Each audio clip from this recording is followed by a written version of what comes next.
السلام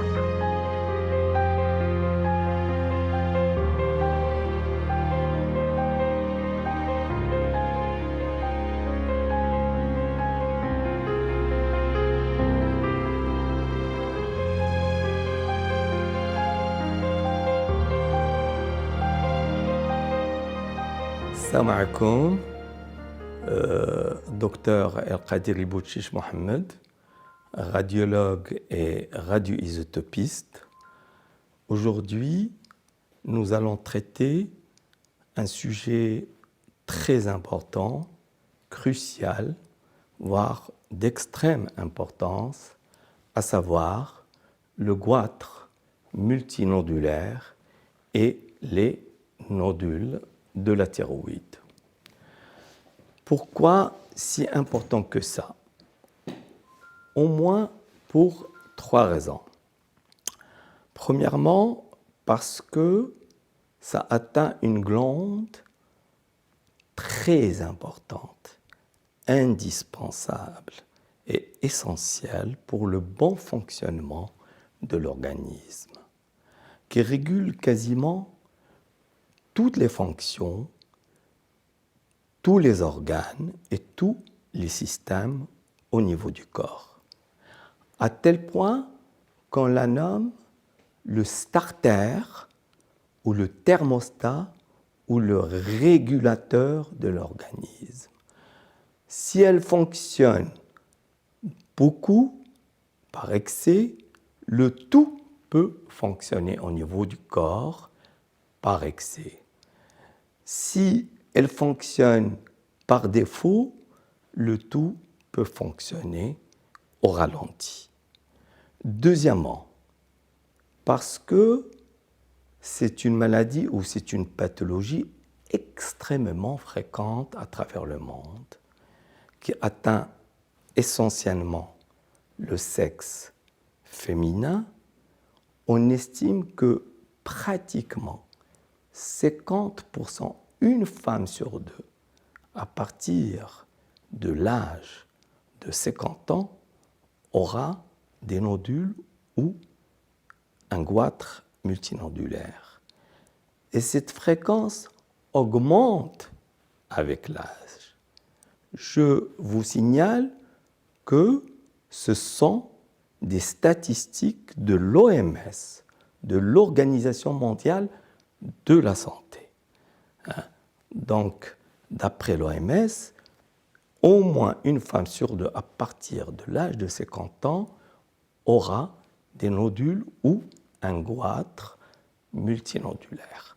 On n'a pas de statistiques exactes avant 50 ans, mais on peut estimer que 40% à 40 ans, 30% à 30 ans, 20% ou peut-être moins avant. Donc, c'est pour ça que j'insiste beaucoup sur ce sujet.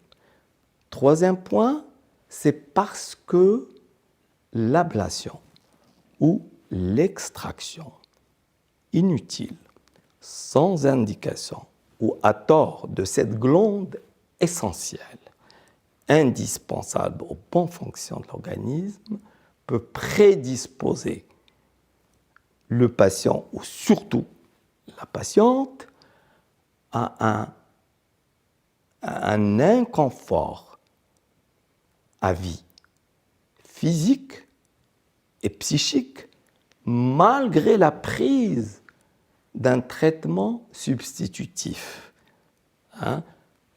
qui remplace les hormones fabriquées par cette glande essentielle, malgré la prise du lévothyrox. Pourquoi? Parce que tout simplement, des hormones qui ont été créées par Dieu, par le Créateur ou par la nature, ne peuvent jamais être remplacées à bon escient et parfaitement et complètement par des produits pharmaceutiques, des produits fabriqués par l'humain, d'ordre chimique et d'ordre pharmacologique. c'est quoi le goitre? La définition du goitre. Le goitre est une augmentation de volume de la glande thyroïde qui commence le plus souvent à produire des nodules. Très souvent multiples et bilatéraux, c'est-à-dire des deux côtés, du côté droit et du côté gauche. En fait, il y a 5 types de goitres. Le goitre simple, ça veut dire une hypertrophie, une augmentation de volume de l'ensemble de la glande thyroïde qui reste homogène et sans nodule et sans dysfonctionnement, qui fonctionne normalement. Ça s'appelle le goitre simple et le plus souvent, on a besoin dans ce cas ni de traitement médical, ni chirurgical, ni rien du tout. Une petite surveillance régulière suffit largement. Le goitre tumoral. Le goitre tumoral, c'est le goitre multinodulaire et ça va constituer l'essentiel de notre sujet d'aujourd'hui. Pourquoi? Parce que c'est ce goitre qui souvent, ou plutôt je dirais parfois, on a besoin ou on a recours à une chirurgie si le nodule est très suspect ou apparaît cancéreux. Donc, nous avons recours à une chirurgie. Mais il ne faut pas que cette chirurgie soit abusive, soit à tort, sans bonne indication, sans indication précise, privant la femme d'un équilibre psychique et physique malgré le traitement substitutif, comme je l'ai dit. Troisièmement, le goitre inflammatoire. Quatrièmement, le goitre toxique ou vasculaire. Et les goitres auto-humains, qui parfois on peut les fusionner avec les goitres inflammatoires, tels que la maladie de Basedow et Hashimoto. Et enfin, le goitre avec hypothyroïdie. L'âge de survenue. À quel âge survient ce goitre? Ce goitre peut survenir à tout âge, depuis l'adolescence et même l'enfance jusqu'à la vieillesse. Mais sa probabilité, ou son incidence, ou sa fréquence augmente de toute évidence avec l'âge, avec un pic, comme je l'ai dit précédemment, à 50 ans ou plus. Maintenant, la clinique et les symptômes. Comment on découvre on fait le diagnostic de ce goitre? Le diagnostic peut être fait par le médecin à l'occasion d'un examen clinique systématique. Palpation de la glande thyroïde, il va sentir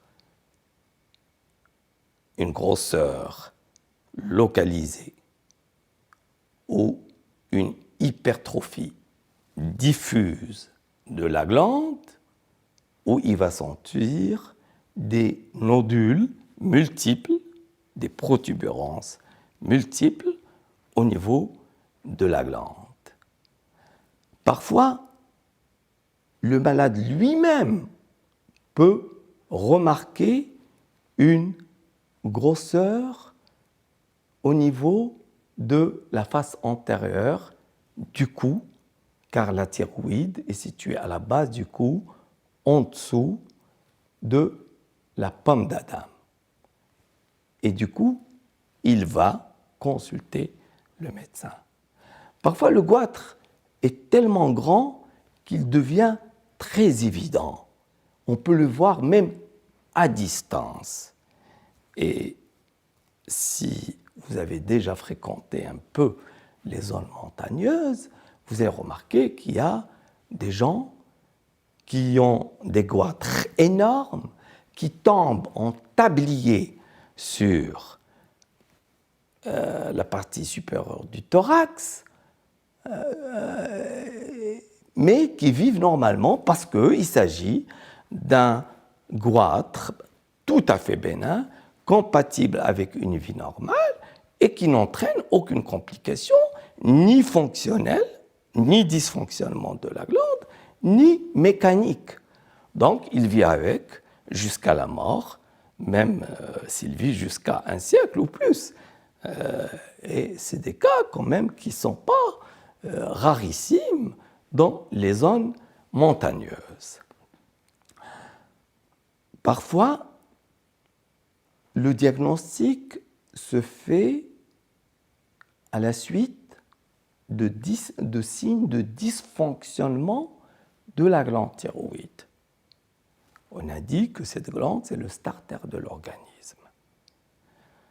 Si elle fonctionne beaucoup sur goitre, le tout peut fonctionner beaucoup. Pas forcément le tout, mais parfois on peut avoir 3-4 signes ou 2, mais pas l'ensemble des signes. Le cœur va battre beaucoup, tachycardie. La patiente va maigrir, amaigrissement, hypercatabolisme, nervosité, irritabilité, tremblement, diarrhée, parfois une insomnie du fait de l'irritabilité et de l'état psychique très instable. Si la glande thyroïde fonctionne plutôt moins, ou par défaut, c'est tout le contraire. Le cœur qui bat doucement, la femme qui prend du poids, qui peut même devenir obèse, la constipation, ralentissement du transit intestinal, lenteur à l'idiation, apathie, sommeil excessif, etc. Ça, on appelle ça les signes fonctionnels. Le diagnostic peut être fait ensuite à la suite de certaines complications mécaniques, d'ordre mécanique. Ça veut dire que le goitre ou le nodule est tellement gros qu'il commence à comprimer soit la trachée, le larynx et la trachée, la partie supérieure de la trachée, c'est-à-dire le conduit qui ramène l'air, et donc la patiente ou le patient commence à avoir quelques étouffements et gênes respiratoires. Soit il comprime le conduit des aliments, l'œsophage, et il aura des problèmes de déglutition, d'avaler. On peut avoir d'autres complications en rapport avec la compression de voisinage, mais qui sont beaucoup plus rares. Et parfois, le diagnostic est purement esthétique parce que le goitre est tellement gros que la femme, qui tient beaucoup à son esthétique, va consulter le médecin, même si elle n'a aucun signe fonctionnel ni mécanique. Alors, il y a d'autres circonstances de découverte, de diagnostic. Parfois, la découverte est totalement fortuite. la patiente va partir pour un problème digestif ou autre, et puis l'examen systématique fait par le médecin ou par l'interniste ou par l'ORL ou même par le cardiologue ou autre, il va trouver ou il va palper quelques nodules ou une hypertrophie, c'est-à-dire une augmentation de volume de la glande thyroïde. Les moyens de diagnostic. Comment on pose le diagnostic après avoir constaté des signes cliniques, des symptômes? Comment on fait le diagnostic? Premièrement, l'échographie. C'est l'étape essentielle, la plus importante, et qui permet de dresser un bilan morphologique assez précis. Et cette échographie, c'est elle qui détermine la classification Thierade. Ça veut dire que la classification Thierade est totalement basée sur l'échographie. Nous allons développer ce point après. Une fois nous avons fait cette échographie, on passe au bilan biologique pour voir s'il y a un dysfonctionnement hormonal, notamment la TSH et aussi peut-être T3, T4 libre et accessoirement d'autres analyses. La scintigraphie, c'est un examen à l'iode radioactif, n'a que peu de place actuellement, mais garde quand même certaines indications, notamment dans le goitre toxique ou le nodule toxique ou l'hyperthyroïdie de façon générale, comme la maladie de Basedow. Et puis, il y a la cytoponction, c'est-à-dire la ponction à l'aiguille fine. La classification Thierade. Ce goitre et ces nodules, on a dit que c'est tellement fréquent à travers le monde, ça atteint presque la moitié de la population féminine, avec une fréquence de 5 femmes pour un homme environ, que les Européens ont pensé à établir une classification internationale qui nous permet de diriger la chirurgie, de guider une chirurgie à bon escient avec une bonne indication sans abus. Parce qu'on ne peut pas opérer la moitié de la planète, des femmes de la planète. Donc il fallait trouver une solution, sachant que la majorité, la grande majorité des nodules et des goitres sont bénins. Donc on ne va pas opérer des goitres bénins, en plus qui n'entraînent aucune complication, ni fonctionnelle, ni... Donc ils ont établi une classification Thierade basée uniquement sur l'échographie. Cette classification Thierade, il y avait une classification première, british, que moi, j'appréciais plus, parce qu'il me semble qu'elle est plus proche de la réalité, où il y avait 6 stades. Stade 1, c'est thyroïde normale.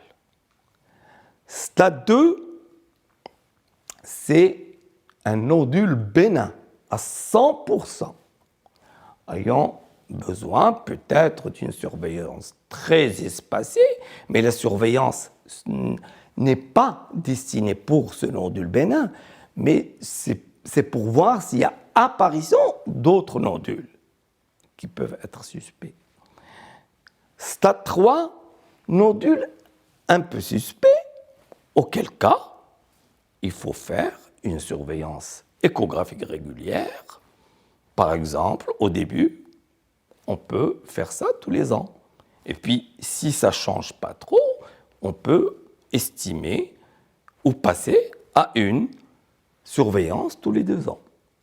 Stade 4. La première classification british tirade, stade 4 était séparée en 2. Tirade A, 4A et tirade 4B. Tirade 4A est plus proche du stade 3 et nécessite alors une surveillance régulière mais assez espacée comme pour le 3. Tirade 4B, eh bien non, ça devient suspect. Il faut le prendre en charge d'une façon plus sérieuse. Alors, la surveillance doit être très rapprochée, notamment la première, ne dépassant pas 6 mois. Et en fonction de cette première surveillance, on verra si on continuera la surveillance au bout de 6 mois ou au bout d'1 an. En cas d'évolution encore plus suspecte, eh bien, il faut essayer de trancher.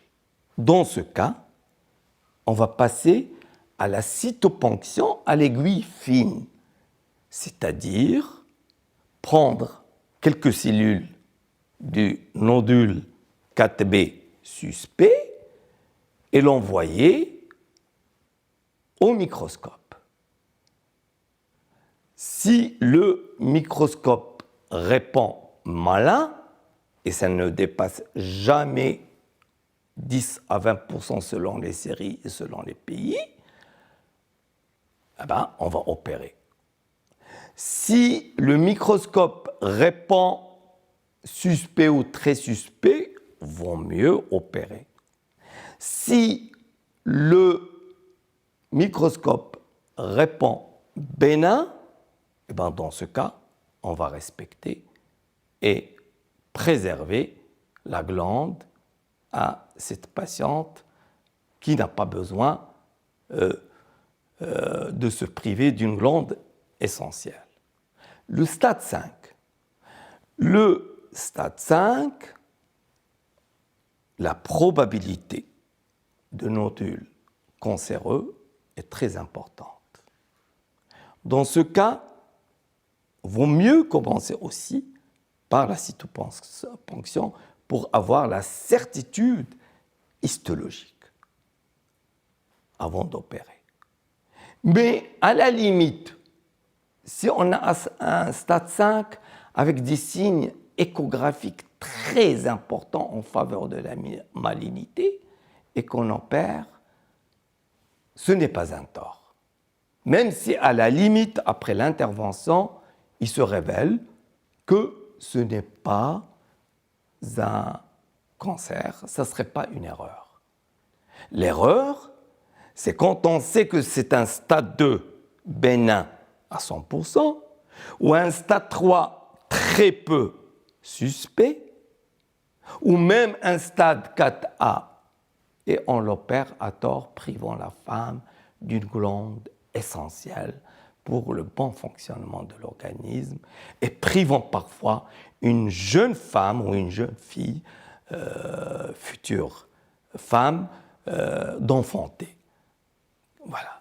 Donc, c'est la classification tirade. Cette classification tirade british a été remplacée par une classification française, ou E-tirade, où il n'y a plus 6 stades, que 5. 1, 2, 3, 4, 5. Ils ont fusionné le 4A et le 4B. Un dernier point au niveau du traitement des nodules de la thyroïde et accompagnant parfois la chirurgie quand il s'agit d'un nodule cancéreux, c'est le traitement à l'iode radioactif 131 qui permet de nettoyer les cellules cancéreuses restantes après chirurgie. On injecte une certaine dose de produits radioactifs par voie veineuse. Et cet iode radioactif est utilisé également dans le traitement sans chirurgie du nodule chaud ou toxique. Maintenant, je vais faire une conclusion. L'essence de notre sujet d'aujourd'hui, c'est de ne pas se faire opérer sans indication ou à tort. C'est que la femme ne soit pas victime d'une chirurgie totalement inutile, voire nuisible et nocive, qui va la faire souffrir toute la vie sur le plan fonctionnel, parfois malgré la prise de traitements substitutifs. Donc, après une échographie bien faite par un radiologue spécialisé dans la matière, ce dernier va dresser une conclusion. Dans cette conclusion, il va décrire les nodules et leur stade. Si les nodules sont stade 2, stade 3, moi je vous conseille fort de ne pas du tout vous faire opérer. Stade 2, c'est bénin à 100%. Stade 3, c'est un peu suspect et nécessite uniquement une surveillance jusqu'à nouvel ordre. Si le stade est 4, notamment 4B selon l'ancienne classification, et que ce nodule est assez gros, pas centimétrique ou infracentimétrique, vaut mieux faire une cytoponction et avoir la conviction de la malignité qui généralement ne dépasse pas 10 à 20% des cas, et si nécessaire bien sûr, la malignité est certaine ou la suspicion est très importante, il faut se faire opérer. Donc, ne se faire opérer au stade 4 ou 4B qu'après cytoponction. Jamais se faire opérer d'une façon aveugle. Pour le stade 5, aussi, vaut mieux faire une cytoponction avant la chirurgie. La probabilité au stade 5 est beaucoup plus importante d'un cancer, mais malgré tout, la cytoponction est préférable et le meilleur choix avant la chirurgie. Si on vous propose une chirurgie au stade 4 sans cytoponction, à mon avis, il faut la refuser, sauf dans un cas exceptionnel ou rare, quand il s'agit de plusieurs nodules stade 4 ou stade 4B, et on ne sait pas lequel de ces nodules il faut ponctionner, et que ces nodules soient bien sûr assez gros. Les nodules stade 4 ou 4B infracentimétriques, il faut d'abord commencer par une simple surveillance régulière. Sachez que la chirurgie de la thyroïde n'est pas totalement anodine, n'est pas simple, peut être génératrice, peut engendrer des complications, soit fonctionnelles à vie, malgré la prise du lévothyrox,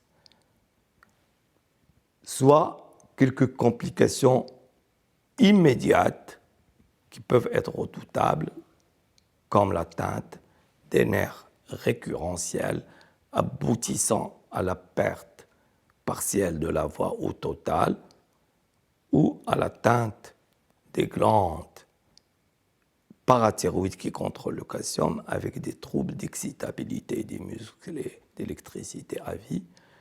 Bon, fort heureusement, ces complications redoutables sont rares.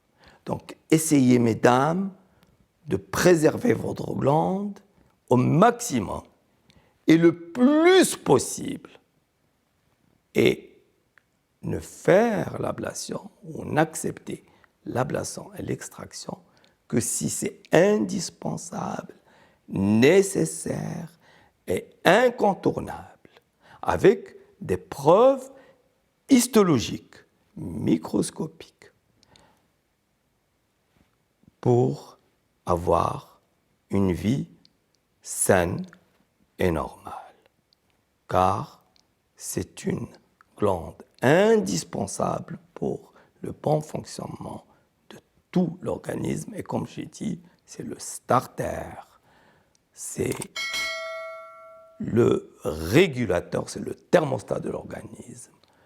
Je vous remercie beaucoup pour votre attention. قبل المغادرة لا تنسوا الاشتراك في قناة العمق المغربي وتفعيل الجرس ليصلكم كل جديد، ولا تنسوا مشاركة الفيديو والضغط على زر الإعجاب.